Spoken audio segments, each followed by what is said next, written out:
special Sprinkle Assault live edition of the Salty Thoughts of Mike Steph podcast, featuring the one and only Mike Steph, best in the world of what he does. The reason why I decided to come on today and give this little live is based on the product that I saw yesterday for a very minuscule amount of time. But the product that I saw yesterday featuring my New York Jets against our arch rival, even though there's not really a rivalry, but neither here nor there, New England Patriots. The New York Jets were embarrassed, were demolished, I would say demoralized, but to be demoralized means you actually have to care. And the effort that I saw yesterday lacked caring, lacked effort, lacked any type of pride, lacked everything in between. We lost 42-10. It was 35-3 at halftime, and it could have been worse. At first, part of me is like, well, I know we're not going to win the game, okay? I know we're not going to win the game. But for us to be dismantled the way we were, and New England could have scored 70 points if they chose to, but they weren't. But they didn't. They chose to show mercy against us, which is actually more of an indictment of whatever's going on in Jetland right now, whatever's going on in the first year of the culture building of Aaron Glenn. And that brought me to thinking that whether or not Aaron Glenn should even be here for the end of the year. Now, anybody who knows me knows I'm a proponent of keeping your alumni in the loop.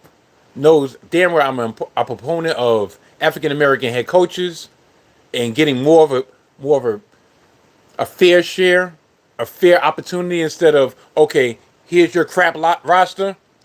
You endure the losses, and then right when we're about to get over the hump, then you bring in the great savior. I am a proponent of doing the opposite of that.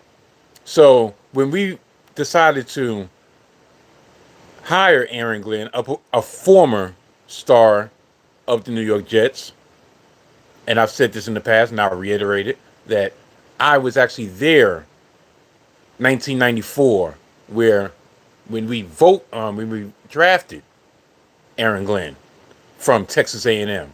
I was in the Marriott in Times Square before this draft became such a big event. They did the draft in what, 1 day, 2 days? Pretty much, I think it was 1 day. So you was there early in the morning to about 11 o'clock at night.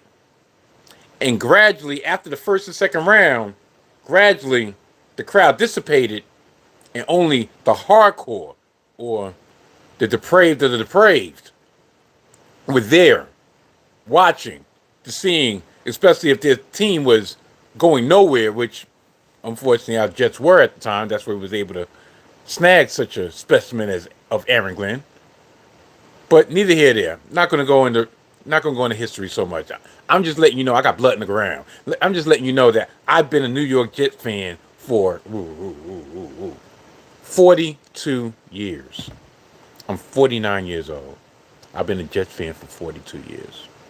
And this is the worst period of ineptitude that we've experienced through my life as a Jets fan and through my life, period. 15 consecutive years missing the playoffs. I think one winning season in the last 15 seasons of missing the playoffs. Do you realize that a whole generation of people have been born since the last time that we made the playoffs? And the last two times we made the playoffs, we made the AFC Championship game, which was something to poke our chest out, stick our chest out years ago. Now it's like, yeah, don't you know that's almost 2 decades ago? It's ridiculous. But neither here nor there. We're talking about what happened last night. What happened yesterday afternoon? Against our arch rival, our stadium, which as BS as it is, as crappy as it is, our stadium was filled to the brim with enemy fans, New England Patriots fans. And Aaron Glenn has the audacity to say, to tell the press, the same press that he's been adversarial with all season long.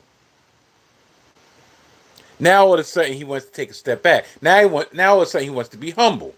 Now all of a sudden he wants to say, you know what? Today probably was the one time I feel like our effort was as good as it could have been. Are you serious? Are you serious? And that's just not me BSing you guys. Just being honest. It wasn't where it needed to be. What happened to all the bravado that you had before, Aaron? Like, we're 13-3. We're gonna be 13. We're 3-13. We're gonna be 3-14. Do you know? I don't care if we're starting a undrafted rookie free agent as a quarterback. Whose fault is that? That's your fault. You chose to do that decision. Are we tanking? It's one thing to tank. It's another thing to actively stink. And that's a very thin line you have to walk. But it's a thin line that he's fallen over. He always wants to go back. Aaron Glenn always wants to go back to, well, my days in Detroit, we had a rough first year. We started 0-6 the second year, and we turned that program around. Did we turn that program around? Were you really a part of that change?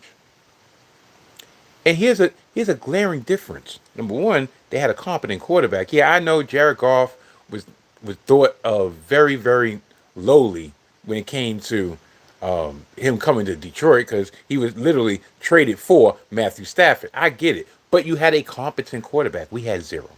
Number one. Number two, even when they started 0-6 in their second season, guess what? They ended the year strong. They ended the year, I believe, 9-8. And that allowed them to take that next leap to the season in which they reached the NFC Championship game, in which they had a 14-point lead that should have been a 17-point lead, that they were one quarter away from getting to the Super Bowl. How is Detroit looking now? Case in point. Aaron Glenn leaves, comes to us, right? They were 15-2 last year. Ben Johnson leaves, goes to Chicago. Guess which one of these teams, and of course, you got Detroit as they are.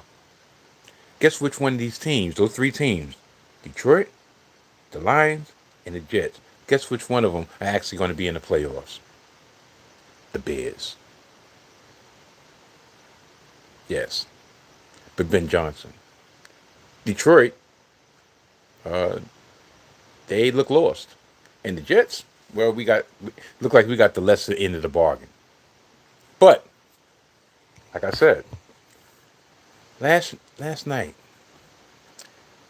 Drake May was 17 of 19 for 229 yards and 4 touchdowns.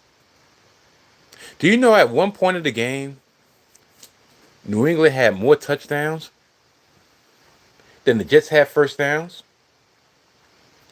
They had 5 touchdowns to the Jets, 3 first downs. And that's only because it didn't get worse, because they pulled Drake May at the end of the third quarter. In the middle of the third quarter. A stat, according to ESPN, the New York Jets own the worst December point differential in NFL history at -107. The 1960 Bears previously held the record at minus 106. And we still have one game to go in Buffalo, even though there are whispers that Buffalo is not going to play Josh Allen. But guess what? Does it really matter at this point in time? Does it really matter? I don't think so. The one bright spot was Breece Hall going over 1,000 yards for the first time in his career and for the fourth time this season. It's ridiculous. Do you know another stat that's unfavorable to Aaron Glenn? How about this? There are 3 coaches in New York Jets history that had their first year with more than 13 losses or more in their first season.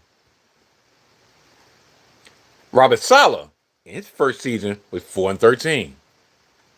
You want to know who the other coach is besides Aaron Glenn? That's right. Aaron Glenn shares infamy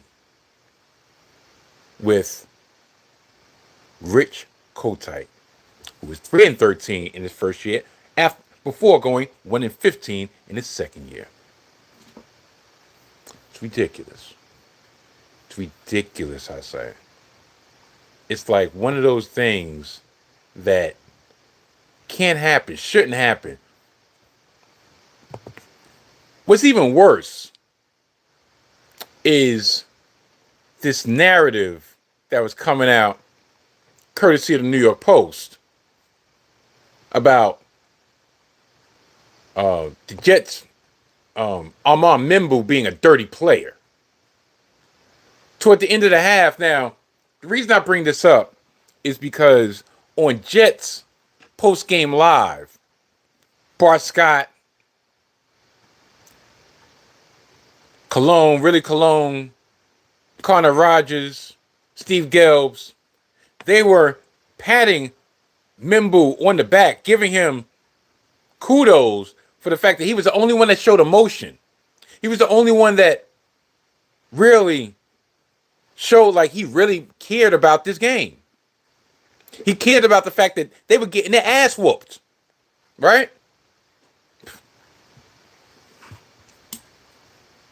So, come to find out, and I'm not saying, listen, you're up 35-3. You're literally rubbing salt in the wound. What? Membu's just supposed to stay there and take it in the behind? He's supposed to take it like Luima back in the day? Now, this is courtesy of the New York Post, and I quote, "The heated exchange between Christian Barmore and New England head coach Mike Vrabel stemmed from a dirty play by Armand Membu. What happened was sorry-ass number 70 doing dirty-ass shit behind my back," Barmore said, according to the Boston Herald. "People want to talk ish, but he ain't out there on this field." Hold on. People want to talk ish, but he ain't out there on this field? Isn't Armand Membu the starting right tackle for the New York Jets? Isn't he the person, isn't he the player that you had a problem with? But I continue. I'm just saying, bro, they want to act tough. When you go in the locker room, the play was already over. I heard the whistle blown. Bro came behind me and literally landed his whole body on my back. Yeah, okay, and on the final play of the first half, after Brady Cook handed to Isaiah Davis to run out the clock, Membu continued to block Barmore and landed on top of him as Davis ran upfield. The play was not dead. That's called playing through the whistle. Not dirty. This led to Barmore and Membu drawing at each other, and Vrabel stepped in to address Barmore. Okay. Now, what I have to say is this. Like I said, what is Membu supposed to do? Y'all literally have been busting our ass for 30 minutes. He took it upon himself to say, you know what? If this is how I have to show some fire, if this is what I need to do to fire my team up, to show some emotion, to show some feeling, to actually care, then this is what I'm going to do. F all that. Before I get out of here, the issue at hand is this.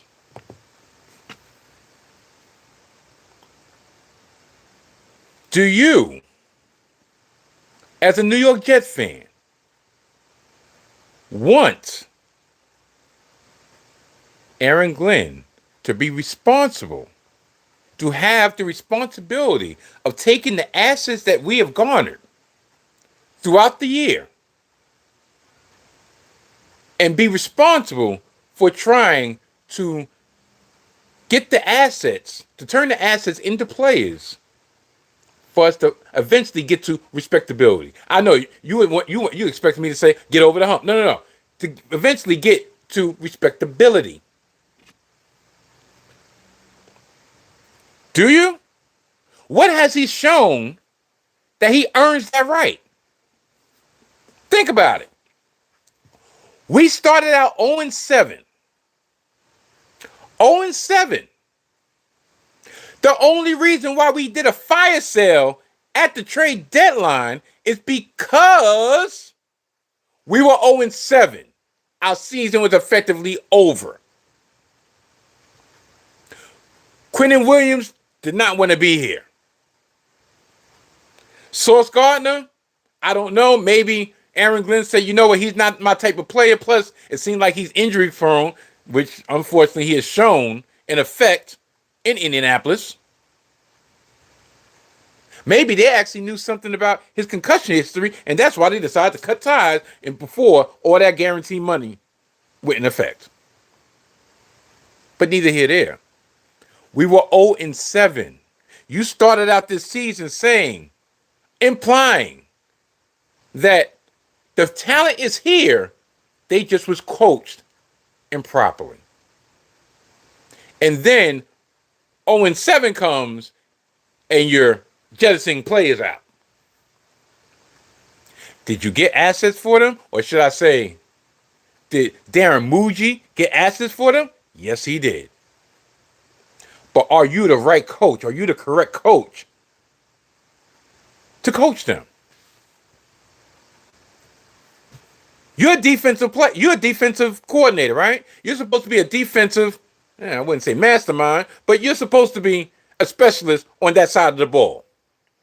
You don't call any plays. What imprint have you had on this team at all? You don't have any imprint on the offense. You don't call plays on the defense. You let the defense get ground to a pulp.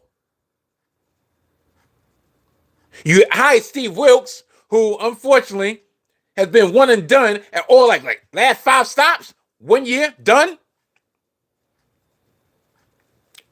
What do? Are you supposed to be a motivator?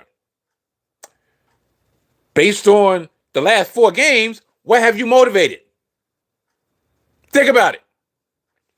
We've lost to the Saints. Matter of fact, bringing the Saints up. The Saints were 2-10. We're also with a rookie head coach in Kellen Moore. Only difference is he's an offensive coach. Only difference is I believe you can tell he's put an imprint on that offense. Also, Kellen Moore started out 2-10. Guess what? His team is now 6-10. They've won 4 straight games. They've actually beat teams who actually have something to play for. They beat the Panthers. They beat the Bucks. I'm not saying great teams, but they played tough. What have we done? They're a classic example of them starting out like crap And the culture is starting to be instilled in that team, and that team was flying around on offense and defense yesterday, albeit against the Tennessee Titans. But you had Chris Olave, which literally single-handedly has put a dent in my championship dreams in Yahoo Fantasy Sports. But what have you done? Aaron Glenn, that's a prime example. That's how it's supposed to go. What up, Ty? That's how it's supposed to go. But has it? No, it hasn't. What are you going to do with Sherwood? We have no linebackers. We have a depleted defensive line. We have what building blocks do we have? Will McDonald to me is taking a step back from last year. Jermaine Johnson, yes, I know he's coming off his Achilles injury, but he's taking a step back from even the beginning of the season. It's almost like he just said, you know what, F this. Y'all getting rid of me anyway. The only person that's actually showed some type of belief in you, and to your credit, you've kept them motivated, has been Breece Hall. And that's only probably because Breece Hall feels like he's going to get the bag in the offseason. I guarantee you, if Brandon Allen wouldn't have got hurt, Breece Hall probably would have been through that door also. Now, I have a comparison that's being brought to my attention between the New York Jets and the Arizona Cardinals. I dare spit on that comparison, but I'll say this. Arizona at least has some type of excuses. They had Kyler Murray, and once Kyler Murray was damaged goods, this season went down the drain. They've had numerous injuries, both offensively and defensively. Now, I'm not saying that Gannon should continue as the head coach because, to tell you the truth, he hasn't shown anything in these last 3 years except for alienating both players and the fan base. But y'all pretty much have to start from the bottom. Y'all started out 2-0, and y'all have won one game in the last 13, 12. So he doesn't really have a leg to stand on, but he does have more excuses than Aaron Glenn. Aaron Glenn, what's your excuse? You started this adversarial relationship with the press. That's why a lot of people are not trying to give you the benefit of the doubt. You made this us against them mentality. For what reason? I have no effing idea. Everybody was trying to give you a chance. We knew. I came into this season thinking like, you know what? I know it's not going to be a playoff season, but I expect us to win 6 or 7 games. Our over-under, I believe, was 5.5. Right when we thought we was going to go, we was keeping on an upswing. We won 3 out of 5 after the trade deadline, right? And then we haven't had a sniff since. Matter of fact, I'm lying. We had a sniff against New England the first time on Thursday night, and then we had a sniff the following week against Baltimore. Since then, done. Who is the person who advocated to bring Justin Fields to the Jets? You. What has Justin Fields done for us? Sans the first game, and that was more pride, that was more ego, that was more revenge game. Zilch. Now we're going to pretty much have to eat money to probably get him off the team. Tyrod Taylor, he's good for spot starts.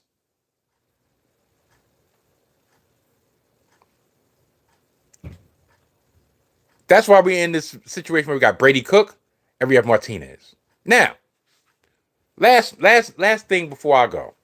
There's this undercurrent from the Jets fan base saying that we need to get a quarterback at all costs this offseason, this draft. I say no. Unless you believe that the dude from Indiana, the Heisman Trophy winner for Indiana, is the savior, which I don't believe he is. And this is coming from a novice when it comes to college football. I will be straight up with you. I don't really pay attention to college football. But at the same time, how many Heisman Trophy winners in a quarterback position has come into the NFL and lit the NFL on fire? How many Heisman Trophy winners have come into the NFL and been really franchise quarterbacks? I'll wait.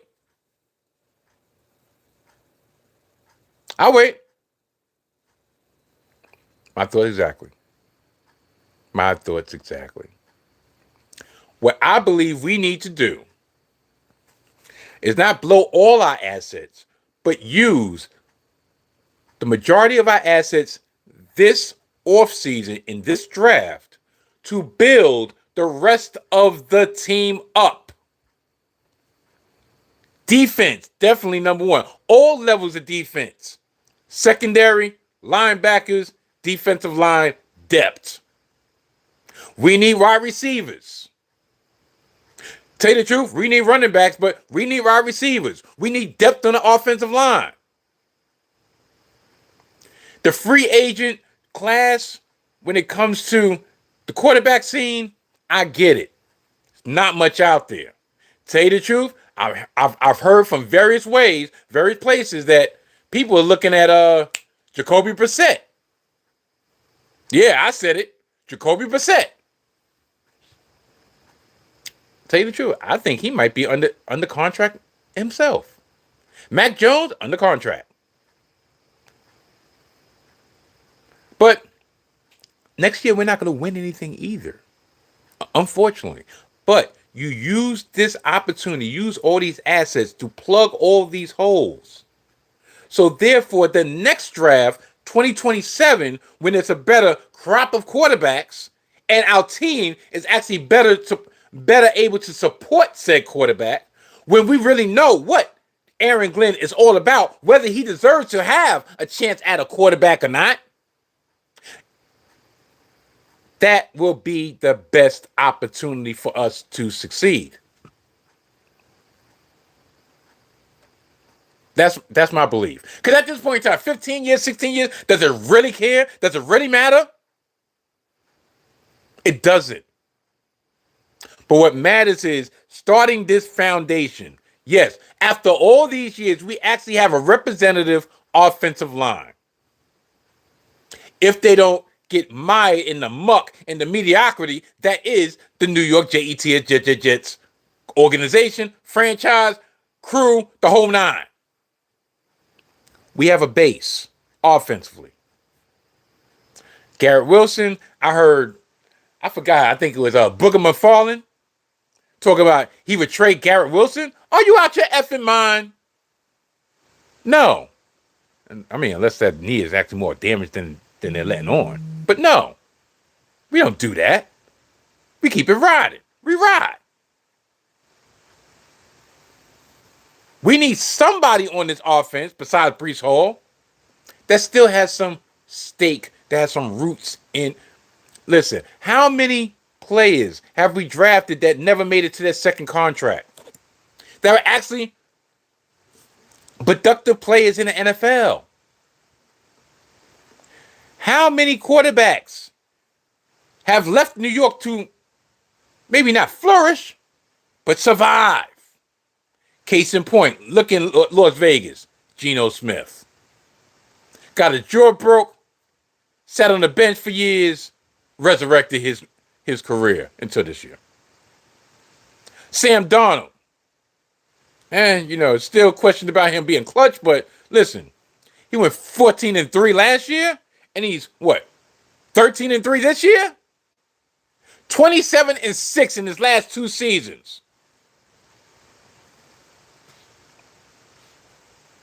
Zach Wilson getting a tan in South Beach.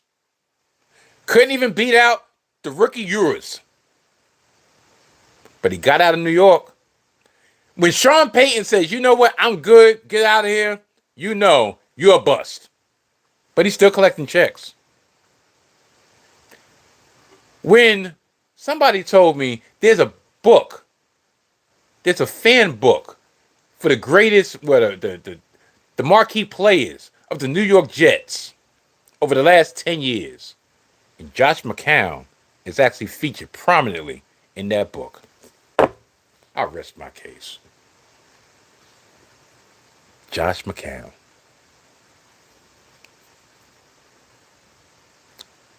Ryan Fitzpatrick.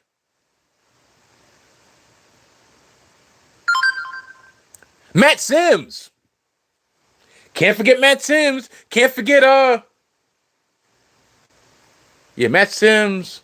Who else was there? The dude from Bryce something. I forgot his name. Sue me. We've had so many quarterbacks come and go. Come and go. Makes me wonder. This is the last thing I'll say. Makes me wonder. Remember back in the days, and I'm talking about way back in the days when Mark Sanchez wasn't a felon. Remember back in the days when we had Mark Sanchez and he was backed up by Kellen Clemens? Remember there was potential that Kellen Clemens was actually going to be the starting quarterback? Remember before we got not Aaron Rodgers, Brett Favre? We actually had Brett Favre, and guess what? Brett Favre not only showed his ass, but showed his junk as a New York Jet.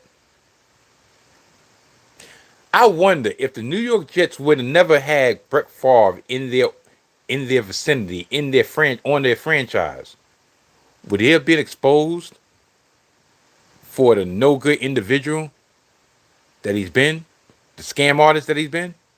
I wonder. But yeah. That's it. I have nothing else, nothing left to talk about when it comes to the Jets. The line for next week has dropped from 11 points to 8.5 points to 7 points. No, now Jets are not favored, but that's because I think Mitch Trubisky is probably going to start. Do you really think that we're going to go up to Buffalo and be anything other than putrid? You really think we're going to have any type of representative showing in Buffalo? The only way they keep this within a score, or should I say within 8 points, is if there's a lake effect snow, there's a whiteout in Buffalo. And even then, somehow, some way, we'll find a way to cough up that game too. So I'm going to get out of here. I'd like to wish each and every one of y'all a very, very happy New Year. And I might come back on here again later on this week, because I think I got time to kill. Am I going to talk about the Jets? Maybe, maybe not. Am I going to talk about whatever random thing? Because to tell you the truth, I'm kind of liking this live thing in the crib. Look. Anyway, I'm going to get out of here. Catch y'all later. Goodbye.